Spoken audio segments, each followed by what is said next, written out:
educação. Eita, a gente ultimamente fala boa noite, boa tarde, né, por educação. Saudações rubro-negras sempre.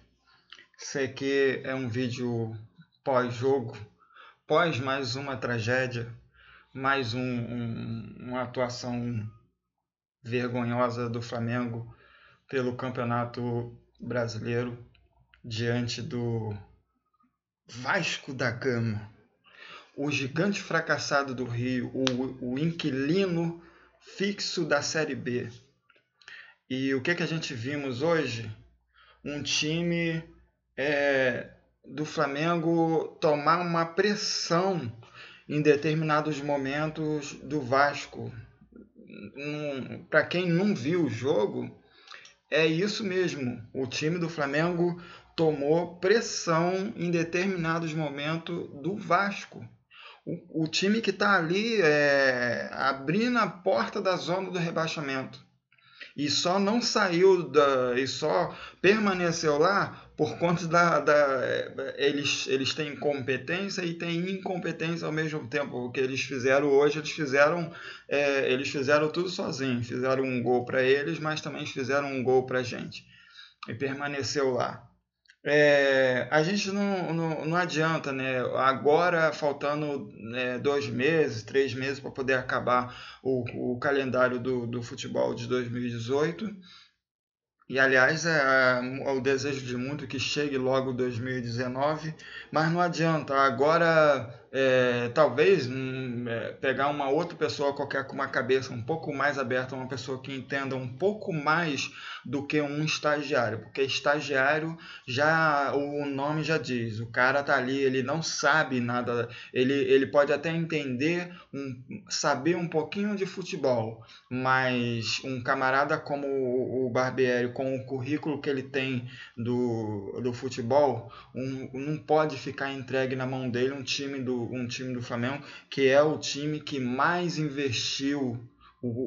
Eu posso até estar falando alguma besteira, eu posso até estar enganado, mas o time do Flamengo, se não é o que mais investiu, é um dos que mais investiram no futebol. Talvez o Palmeiras esteja ali, né, junto com o Flamengo, e outros ali vão indo ali de categoria do primeiro para até mais para baixo, mas é muito dinheiro. Só o Vitinho 10 milhões de euro, ou seja, são 43 milhões de reais. O Henrique Dourado, um pouco mais de 11 milhões, e assim você vai indo. Jogador sendo contratado, eu posso falar agora assim, tem gente que pode até falar assim, não, a gente pediu, tá? Eu posso falar que quem viu e vê minhas lives passadas, vocês podem ver que não é que a base vai resolver. Pega 11 meninos da base e coloca em campo, vai resolver. Não. Você ter planejamento, porque esses caras dizem que tem planejamento, mas eles não têm planejamento. Eles não seguem um caminho normal, aliás, um caminho que é o DNA do Flamengo. Porque se eles tivessem um planejamento de pegar um menino do sub-17, colocar no sub-18, no sub-19 e colocar no sub-20, por sua vez, pegar ali um de cada posição, os melhores, os que estiver mais se destacando, promover para o profissional, coloca para jogar nesse campeonato carioca zoneado, que ano após ano estão zoneando o campeonato carioca, que não serve para absolutamente nada. Você tem gente boa ali. No lugar de mais de 11 milhões que gastaram em Henrique Dourado, o menino Vitor Gabriel está voando no sub-20, né? Agora estão se fazendo uma pesquisa aí, promove para o profissional? Promove para o profissional, sim, mas começa assim, a preparar o menino desde do iníciozinho, né? Não chama para poder apagar incêndio. Enfim, hoje o Barbieri entrou com o Pará no lugar do Rodinei, né? Um sinal de mudança. Entrou com o Pires no lugar do Cuejá, o Cuejá sobrecarregado demais. É até arriscado um Cuejá entrar assim num time desse sem vontade de vencer, sem gana para poder ganhar. e de repente numa atuação não tão boa assim do time num todo e acabar sobrando para o menino. O Paquetá continua carregando a bola, não tem ninguém ali para chamar esse menino no canto ali, um camarada com experiência, com bagagem para chegar junto dele, chamar ele no canto e falar: olha, baixa a tua bola, você ainda não conquistou nada ainda, não é assim que você vai ganhar experiência, não é jogando desse jeito, você tem que jogar pro time, não é circo, o Flamengo não é circo. Apesar de ter um grande número de palhaços que está se tornando a torcida do Flamengo, né, os caras lá eles acham que é circo, mas não é circo.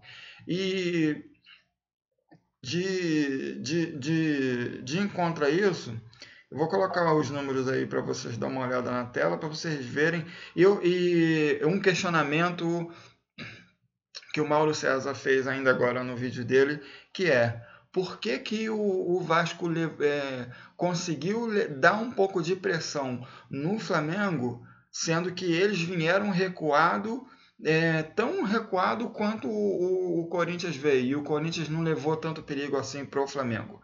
Qualquer técnico que estudar um pouquinho o Flamengo, nesse caso o técnico da vez aí que já esteve no Botafogo, conhece muito bem os caminhos, sabe que qualquer um técnico que vier e congestionar aquele meio de campo ali, botar todo mundo na retranca, e se fizer um gol ainda por cima, já era. Aí bota todo mundo na retranca, não adianta, não vai conseguir, o Flamengo não vai conseguir passar de jeito nenhum. É o caminho das indas. O jogo do Flamengo é manjado. Aliás, o Flamengo não tem esquema tático, não tem um esquema tático para encarar determinados adversários. O time do Vasco, assim, o Mauro César disse muito bem, é um time limitado, candidato seríssimo a cair mais uma vez, pela quarta vez para a segunda divisão. Porém, quando enfrenta o Flamengo, os caras dão a vida, os caras eles se doam em campo, é o jogo da vida dele, eles estão ali, vão cair para a Série B, mas vão dizer, igual o Maxi Lopes já até dá-se um desconto, porque o camarada ele não deve nem, é novato aqui, ele não deve nem saber da rivalidade, não deve nem saber do tanto de fracasso do time que ele está, mas a gente tem que aguentar a gozação desse tipo. Então, tá aí na tela os números da partida. A posse de bola nem foi tão grande assim pro Flamengo, né? A posse de bola do Flamengo e Corinthians chegou a 70%. Nesse caso aqui do Flamengo chegou a 58%. Olha as finalizações certas: 7 do Vasco, 6 do Flamengo. Finalizações erradas: 9 do Vasco, 10 do Flamengo. Passe certo: 238 do Vasco, 450. É um lança-lança de bola na área e fica lá o Uribe isolado, não tem ninguém ali para poder fazer um bate-volta com ele. É mais um também que não adianta, não sabe por que e nem para que veio ao Flamengo. Passe certo, 450 passes certo. Passes errado, 32 com 44 do Flamengo. Cruzamentos certos, 7 do Vasco, 10 do Flamengo. Não adianta, vai lançar a bola na área e não vai resultar em absolutamente nada. Cruzamentos errados. Respira. E, aliás, alguns cruzamentos corretos de hoje foram feitos pelo Everton Ribeiro, não pelos laterais, né? Os projetos de laterais que nós temos. Os cruzamentos errados, 18 do Vasco contra 30 do Flamengo. Desarme certo, 10-10. Desarmes errado, 4-4. Lançamentos corretos, 15 para o Vasco, 13 para o Flamengo. Lançamentos errados, maior para o lado de lá, mais 7 lançamentos errados para o Flamengo. E falta cometida, 19 para lá, 14 para cá. Escanteio, 13 escanteio para o Flamengo, 6 do Vasco. E os cartões amarelos, 3 pro Vasco e 2 pro Flamengo. Cartão vermelho, esse que eu absolutamente ninguém entendeu o porquê. O Diego deve ter falado uma besteira muito grande pro juiz poder dar o cartão amarelo para ele em seguida, porque ninguém entendeu, ninguém viu nada. Então, e aí, ao mesmo tempo que a gente vê o jogo do Flamengo, vê essa atuação lamentável, a gente sabe que temos um time que não tem comando, não tem técnico, não tem presidente, não tem o pessoal que toma conta do setor do departamento de futebol, porque temos um que está empenhado em se eleger o próximo presidente do Flamengo. O outro está empenhado em se eleger a deputado, né? A gente está aqui vendo um jogo agora, mas se olhar ali para a televisão, daqui a pouco passa vai para o intervalo ali da programação e aí vem a cara do sujeito ali pedindo um voto. Ou seja, é um negócio também que é irregular, porque pelo que me parece, né, é uma coisa que não está no estatuto do Flamengo. Ele está usando o Flamengo para poder tentar se eleger e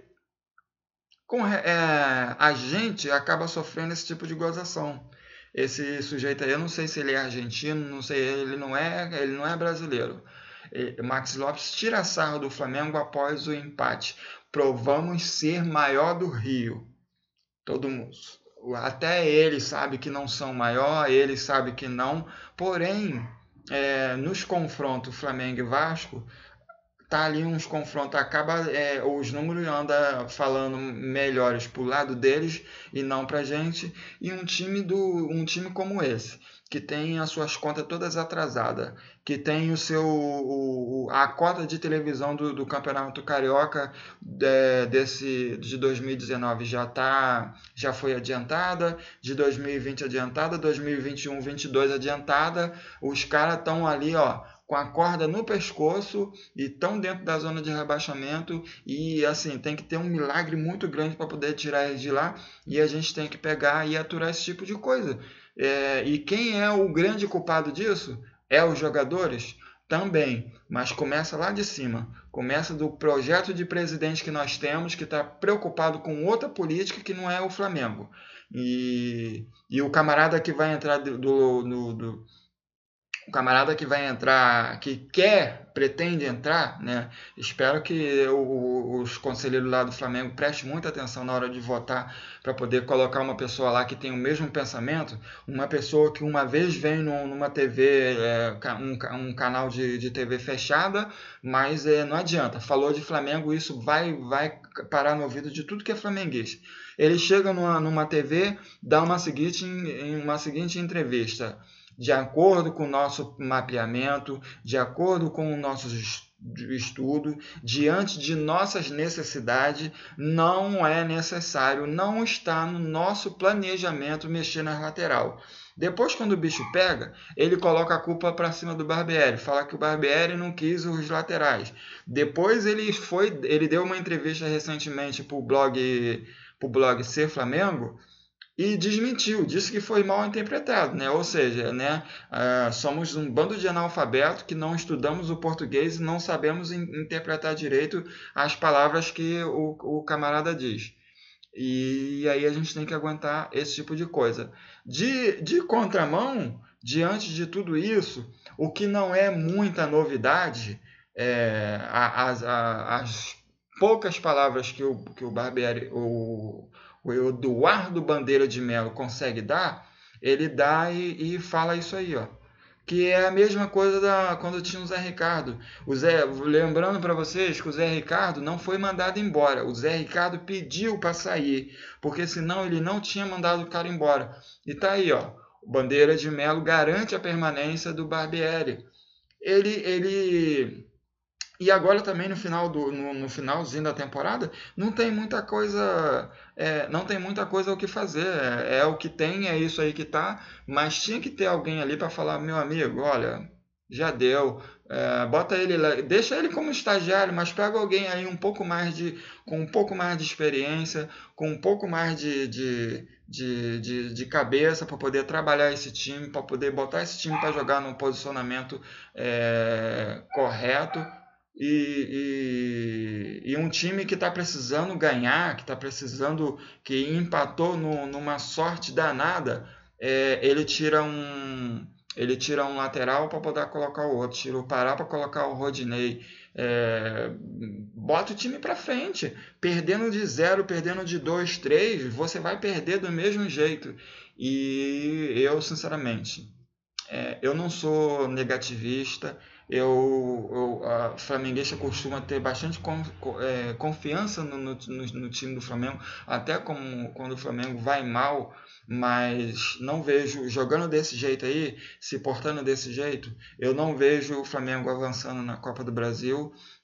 Se avançar, vai avançar diante de um milagre, e jogando desse jeito aí, se bobear, não pega nem vaga para a Libertadores do ano que vem.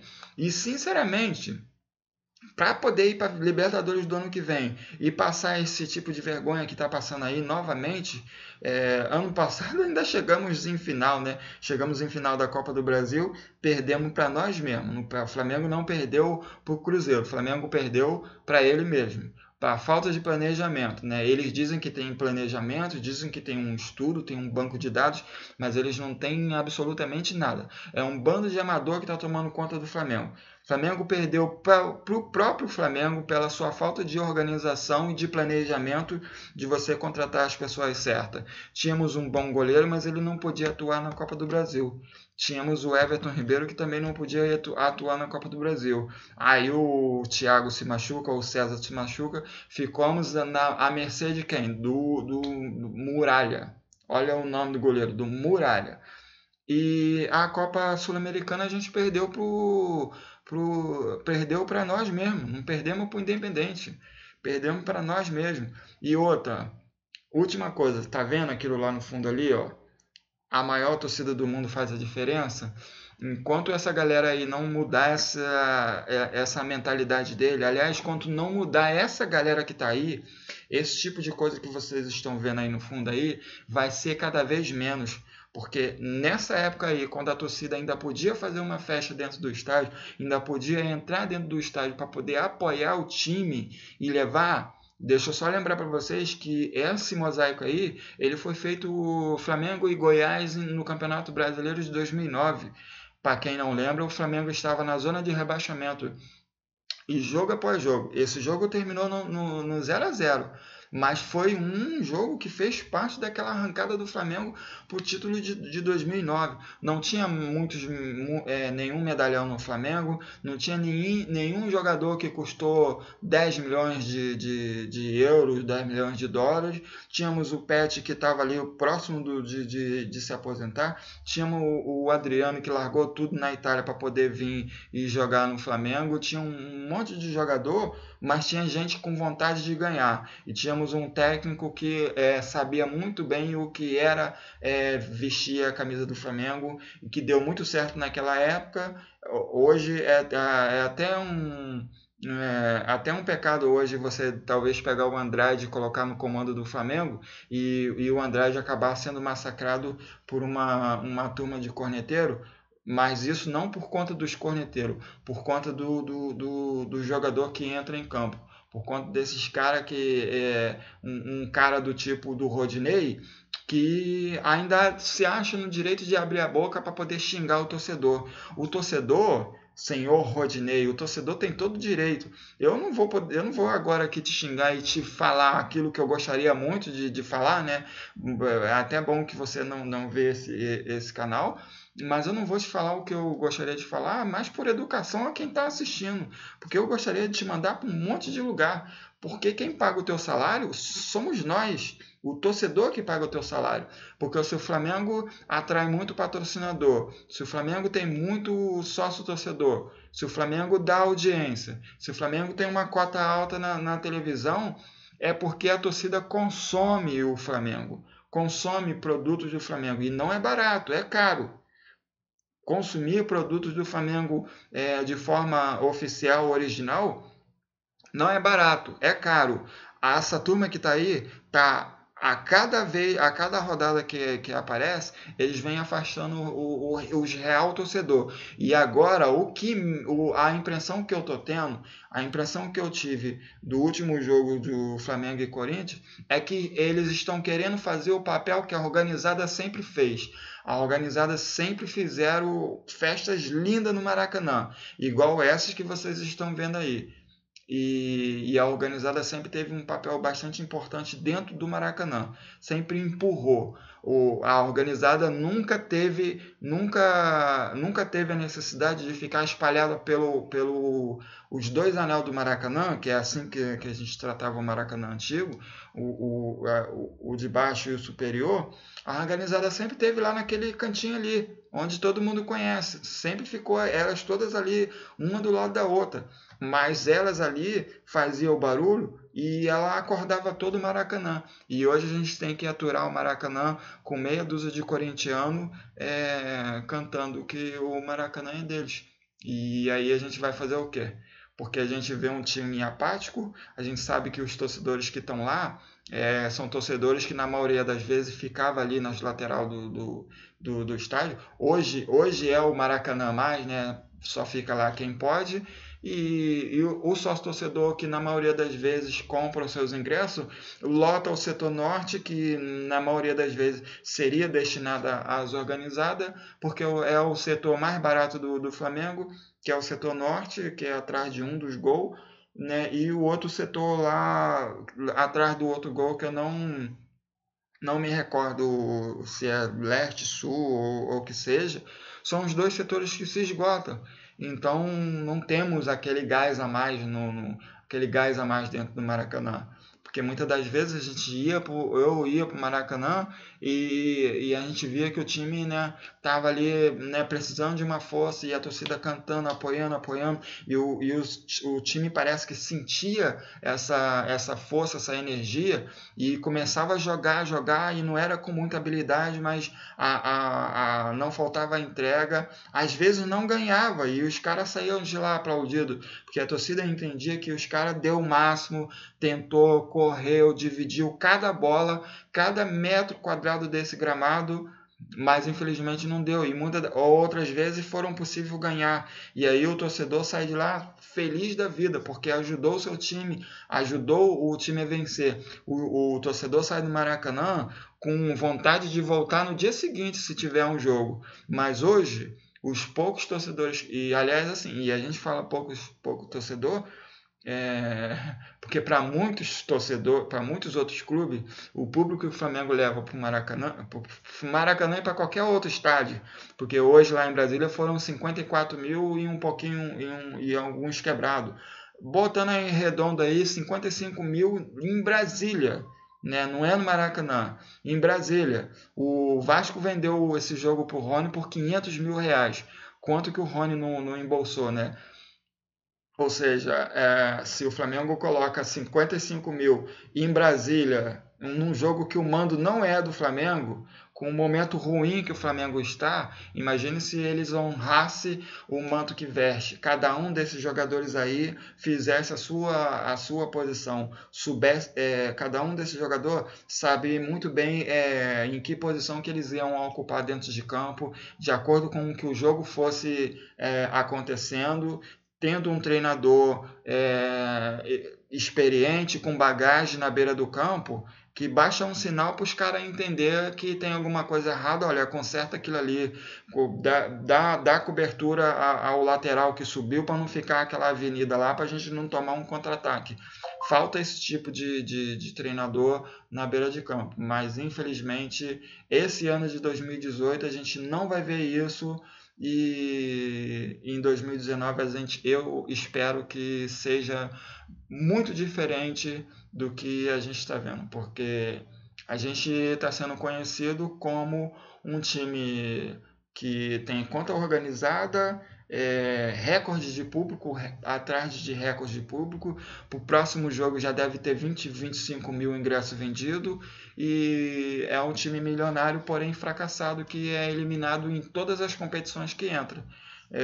Brasileiro, o Palmeiras, que estava atrás muito atrás da gente, está a 3 pontos do líder. A gente, na parada da Copa, estávamos com 4 à frente do segundo colocado. Hoje nós estamos com 5 atrás do segundo e 2, 3 atrás do primeiro e do terceiro colocado. Então não dá. O investimento que o Flamengo faz hoje em jogador que ganha 500 mil, 600 mil, não dá para poder ter esse resultado aí. Porque hoje 1-1 contra o Vasco foi derrota. Se o Flamengo ganhasse de 1-0, era derrota, é vergonha também, porque é jogo para o Flamengo ir lá e ganhar, se impor dentro de campo. Aliás, o destaque hoje do jogo, na minha opinião, foi a ambulância, que teve que sair de campo empurrada. E é isso. Vou ficar por aqui. Esse foi o vídeo com latido de cachorro, mas né, é o que tem. Eu gostaria de fazer um vídeo um pouco mais feliz, mas não temos essa possibilidade hoje. Mas né, é isso, né? Gostou do vídeo? Deixa aí o seu like aí, se inscreva no canal se você for novo. E vamos para a próxima, né? Mas com aquele desânimozinho. Boa noite, bom início de semana na medida do possível e saudações rubro-negras e salve o Flamengo sempre. Lembrando, raça ruim, a glória desse time é lutar, não é ser covarde.